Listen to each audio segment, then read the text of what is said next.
la révision de la Constitution. Généralité sur les exigences préalables de la révision. L'initiative de la révision de la Constitution appartient concurremment au Président de la République et aux membres du Parlement. Tout projet de révision soumis à la procédure donc projet de révision soumis à une procédure référendaire et ensuite on verra projet soumis à une procédure parlementaire.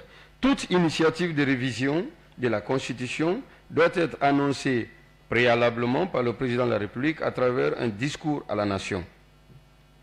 Pour être pris en considération, le projet ou la proposition de révision doit être adopté par le Parlement réuni en Conseil de la Nation à la majorité des 2/3 de ses membres.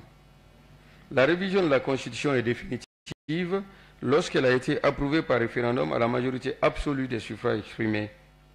Le référendum de révision de la Constitution n'est pris en considération qu'à la condition que 60% au minimum des électeurs inscrits sur les listes électorales y participent.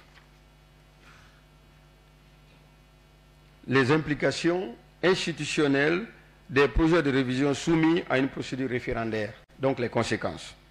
Au lendemain du référendum, quel que soit le résultat du processus, le gouvernement présente immédiatement sa démission qui ne peut être refusée par le Président de la République. Aucun membre de ce gouvernement ne peut être promu à une fonction équivalente ou supérieure jusqu'au terme du mandat en cours du Président de la République. Un texte rejeté par le peuple ne peut de nouveau être soumis au référendum avant les 5 années à compter de la date précédente du référendum. Projet de révision soumis à une procédure parlementaire. Le projet de révision n'est pas présenté, le projet ou la proposition n'est pas présenté au référendum lorsque le Président de la République décide de le soumettre uniquement au Parlement. Dans ces cas, les citoyens inscrits sur les listes électorales ont 30 jours à compter de l'annonce de la soumission du projet au Parlement pour s'y opposer par voie de pétition. Le projet n'est pas soumis au vote du Parlement lorsque la pétition recueille un nombre de signatures équivalent à 1/10 des citoyens inscrits sur les listes électorales et répartis sur le territoire national. Une loi détermine les conditions de mise en œuvre de la pétition. Au cas où le projet de révision constitutionnelle n'a pas fait l'objet d'opposition par voie de pétition ou que la pétition initiée n'a pas atteint le nombre requis de signatures, il est approuvé à la majorité des 3/4 des membres du Parlement réunis en Conseil de la Nation. Les implications institutionnelles du projet de révision soumis à la procédure parlementaire. Quelle que soit l'issue du processus, le Président de la République procède à la dissolution obligatoire de l'Assemblée nationale. De nouvelles élections sont alors organisées dans les 90 jours à compter de la dissolution de l'Assemblée nationale. Dans tous les cas, le projet ou la proposition de révision doit préalablement faire l'objet d'une large vulgarisation, y compris dans les langues nationales. Aucune révision constitutionnelle n'est possible à la dernière année d'un mandat en cours. Nonobstant les procédures de révision évoquées aux alinéas précédents, aucune disposition de la présente Constitution ne peut faire l'objet de révision avant l'écoulement de la période de 30 ans, à compter de la date de promulgation sous réserve de ce qui suit.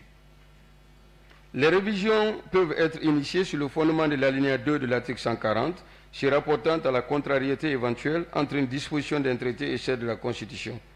Ces révisions n'entraînent ni démission du gouvernement, ni dissolution, ni démission du gouvernement, ni dissolution de l'Assemblée nationale. Les principes et valeurs considérés comme insusceptibles de révision. Les principes et valeurs ci-après ne peuvent en aucun cas faire l'objet de révision. La forme républicaine de l'État, le principe de la laïcité de l'État, le principe de l'unité de l'État, de l'unicité de l'État, le principe de la séparation et de l'équilibre des pouvoirs, le pluralisme politique et syndical, le principe de la limitation du nombre et de la durée des mandats du président de la République. Tout projet, toute action ayant pour objet ou pour effet de porter atteinte à la lettre ou à l'esprit de chacun de ces principes et valeurs ci-dessous est constitutif de haute trahison.